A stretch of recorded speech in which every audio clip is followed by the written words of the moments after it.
부터 저와 아내의 사이가 예전 같지 않다는 걸 느꼈습니다. 솔직히 저는 아내와 결혼 전 연애할 때에도 성격과 궁합이 썩 잘 맞는 것 같다고 생각하지 않았습니다. 그렇지만 대학 시절부터 오랫동안 짝사랑했던 여자이고 예뻤으니까요. 그저 예전에는 쟁취하고 싶은 생각뿐이었어요. 그치만 연애 시절 사근사근해 보이던 아내는 육아에 지쳐 가끔 예민해진 모습을 보이고 또 어쩌다 함께 시간을 보내면 생전 그러지 않은 사람이었는데 저에게 주눅드는 말들을 내뱉더군요. 그저 의아하기만 했습니다. 저는 의기소침한 사람인지라 아내에게 이유를 물어보지도 않고 그저 잠자리를 회피하기만 했었죠.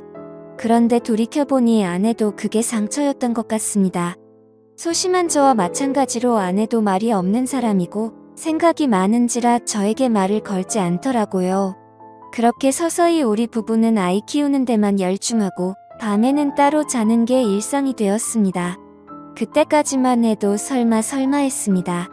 아내가 아가씨 때와는 다르게 표정력이라든지 발걸음이 커졌다고 생각했었지만 설마 아들밖에 모르는 아기 엄마가 한눈을 팔겠나 싶었습니다. 그런데 웬걸요? 저의 크나큰 오산이었습니다. 한두 달쯤 지났을 때였을 거예요. 제가 여느 때처럼 회사에서 업무 중이었는데 갑자기 배가 사살 아픈 거예요. 그런데 직장 동료 몇 명도 저와 같은 증상을 보였고 점점 심해진 복통으로 우리들은 병원에 갔습니다. 진찰을 받아보니 의사가 식중독이라고 하더라고요. 알고 보니 그날 밖에서 싸먹은 점심 식사에 문제가 있었고 그렇게 병원에서 간단히 치료를 하게 되었습니다. 기운이 다 빠진 상태에서 좀 쉬다가 집에 가려고 아내에게 전화를 걸려고 했는데 그날 딸아 핸드폰이 방전됐길래 그냥 빨리 집에 들어가서 쉬고 싶어서 바로 집으로 향했습니다. 그렇게 겨우겨우 집 앞에 도착했고 무거운 몸을 이끌며 천천히 들어가려 했습니다. 우리 집은 복도식 아파트 때적 집이라 엘리베이터에서 내려도 한참을 걸어가야만 했어요. 그렇게 가고 있는데 그때 우리 집에서 문소리와 함께 문이 열렸습니다. 그리고 웬 키가 큰 남자가 먼저 나오더라고요. 저는 왜 그랬는지 모르겠지만 본능적으로 얼른 복도로 숨었습니다. 그리고 조용히 지켜보았습니다. 그 남자 뒤에는 제 아내가 따라 나왔고 주변을 살피더니 둘이서 재빠르게 뽀뽀를 하고 포옹을 하더라고요. 그리고 인사를 하더군요. 그 모습을 보자 뭔가 머릿속을 스치면서 손이 부들부들 떨리고 화가 치밀어 올랐습니다. 머릿속이 하얘졌지만 침착함을 유지했습니다. 일단 뭔 일인지 스스로 알아봐야 될 것 같았어요. 그 남자가 엘리베이터를 타고 내려가서 차 타는 법까지 지켜본 후 저는 제 차로 갔습니다. 바로 들어가면 아내가 걸린 거 아닌가 하고 눈치챘거든요. 한 1시간 정도 지났을까요? 저는 오만 가지 생각을 하고 찝찝한 기분 상태로 집에 들어갔습니다. 들어가니 역시 놀란 표정의 아내가 약간 말을 더듬으면서 묻더라고요. 이 시간에 연락도 없이 웬일이야? 응, 점심 먹은 게 탈이 나서 그게 식중독이라네. 병원에서 치료받고 오는 길이야. 여보, 그럴 거면 연락을 줘야지. 다음에는 연락부터 해. 나 깜짝 놀라잖아. 알았지? 아니, 당신은 내가 아픈 것보다 연락 안 하고 들어와서 놀란 본인이 더 중요해. 너무하는 거 아니야. 애정이 없어져도 그렇지. 아픈 남편을 걱정하기는커녕 본인 바람핀 거 들킬까봐 점점 긍긍하는 게 꼴보기 싫어서 큰 소리를 쳤던 것 같아요. 알겠어라는 그냥 놀라서 한 말이야. 근데 제가 사는 이 집에 외간 남자를 들인 아내를 도저히 용서할 수 없겠더라고요. 저는 누워서 아내의 바람을 수면 위로 드러낼 방법들을 생각했습니다. 일단 아내의 핸드폰과 아내의 블랙박스를 통해 증거를 모아야 했어요. 제일 먼저 떠오른 게 핸드폰인데 아파서 냄새에 예민하니까 화장실 청소를 좀 해달라고 했습니다. 아내는 평소 같으면 표정이 안 좋았을 텐데 아까 저에게 좀 미안했는지 바로 알았다고 하더군요. 아내가 화장실 청소를 하는 사이 저는 얼른 아내의 핸드폰을 열어보았습니다. 보니까 비밀번호로 잠겨 있더라고요. 순간 멍해졌지만 아이 생일을 입력하니 바로 되더군요. 허술하게 잠금해놓은 덕분에 저는 적나라한 아내의 일탈을 엿볼 수 있었습니다. 대화창을 열어보았는데 아주 가관도 아니더군요. 아까 그 남자와 나눈 대화에서 저급한 내용들이 너저분히 있었고 제 아내가 맞나 싶을 정도였어요. 이건 뭐 대화 내용과 관심사가 오로지 그것에 관한 것뿐이더군요. 그리고 얼마나 만족한 남자인지 아내가 그 칭찬을 자꾸 했더라고요. 순간 더 화가 났습니다. 그런데 충격은 거기서 그치지 않았네요. 보니까 10살이나 어린 20대 남자와의 대화 내용도 있는 거였습니다. 2명의 남자를 만나고 다니는 거였네요. 그리고 그 어린 남자와도 은밀한 대화를 나눈 게 보였는데 심지어는 사진까지 주고받은 거였습니다. 또 다시 손이 바들바들 떨렸어요.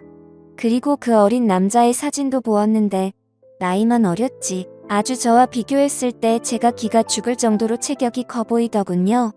일단 모든 걸 사진으로 증거를 남긴 후 모른 척하고 누웠습니다. 다음 날에는 퇴근하자마자 아내의 자동차 안에 블랙박스도 확인해 보았어요. 보니까 두 남자와 자주 만나는 시간대 그리고 자주 가는 장소들을 알 수 있겠더라고요. 어느 평일 점심시간 저는 회사 점심시간에 조금 일찍 나와서 집 앞 주차장에서 몰래 대기를 하고 있었어요.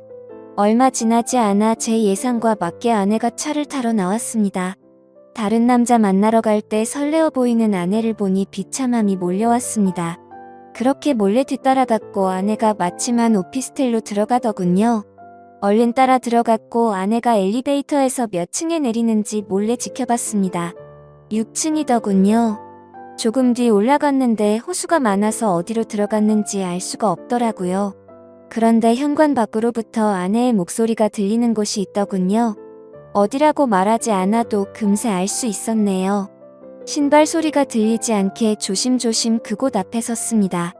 문 앞에 갔을 땐 방금 전까지 아오 웃던 아내와 외간 남자의 목소리가 조용해지더니 잠시 뒤 아주 난리도 그런 난리가 아닌 듯한 더러운 소리가 들려왔어요. 아내한테서 한 번도 들을 수 없던 것인데 아내는 그렇게 행복했나 봅니다. 그런 아내의 모습을 보니 저는 더욱 아내를 놓아줘야겠다고 생각이 들더라고요. 그리고는 씁쓸한 마음으로 녹음을 했습니다. 그리고 저는 도저히 그곳에 있기가 힘들어서 자리를 박차고 나와버렸습니다. 조용히 차에 들어가서 녹음을 재생해보고 아내의 소리를 다시 듣는데 너무 비참해서 눈물이 나더라고요. 그렇게 집에 와서 조용히 증거물들을 정리해놓고 이혼 서류도 준비했습니다. 잠시 뒤 불륜을 저지른 아내가 들어오더니 또 일찍 집에 온 저를 보고 소스라치게 놀라더군요. 또 왜 이렇게 일찍 왔어? 저는 말없이 자료들을 아내에게 보여줬습니다. 실컷 즐기고 살아. 아이는 내가 데리고 살 거야. 너는 지금 뭐에 홀린 사람 같아서 불안해. 아이 못 키우게 할 거야. 아내는 당황한 나머지 아무 말도 하지 못하더군요. 잠시 뒤 여보 내가 잘못했어. 그냥 호기심에 한번 그런 거야. 한 번만 기회를 줘요. 우리 아이 없이 내가 어떻게 살아. 난 이미 마음먹었고 정리될 때까지 당분간 떨어져 있자. 그렇게 저는 아내를 내쫓았습니다. 그 집도 제 자산으로 일군 거거든요. 이혼 조정 기간이 끝나고 그 집에서는 저와 아들 이렇게 둘만 지냈습니다. 그런데 안방에 갈 때마다 그 남자 생각이 나서 괴롭더라고요. 그래서 바로 집을 처분하고 새로운 지역에 가서 아들과 행복하게 살고 있습니다. 그렇게 1년이 지났네요. 아내와 제가 오랫동안 사귀었고 친구들도 서로 아는 사이인지라 아내 소식이 귀로 들려오긴 하는데 양육비 버느라 식당에 다닌다네요. 그새 많이 늙었다고 하더라고요. 여태껏 제 집에서 제가 주는 용돈으로 넉넉히 생활하다가 얼른 월세 내야지. 아이 양육비 내야 되지. 그 사람도 먹고 사느라 바쁘겠죠. 또 대단한 남자들만 골라 만나는데 그 와중에 연애할 때 돈도 드니까 돈 많이 벌어야겠더라고요. 차라리 빨리 알게 된 게 다행이라고도 생각 드네요. 갈라섰으니 저도 저와 잘 맞는 사람 만나서 연애나 하려고요. 저와 비슷한 경험 있으신 분들 모두들 힘내시고 새롭게 희망을 가지시길 바랍니다. 오늘의 사연은 여기까지입니다.